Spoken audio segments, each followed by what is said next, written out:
તો હેલો મારા વાલા વિદ્યાર્થી મિત્રો, મારું નામ છે નિતેશ જોગલ અને તમારું સ્વાગત છે એનજે ક્લાસીસ ગુજરાતી.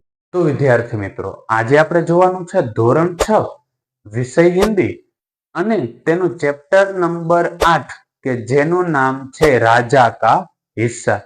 અને એની જે સ્વાધ્યાય પોથી છે તેનું સોલ્યુશન આજના વિડીયોની અંદર આપણે જોવાનું છે.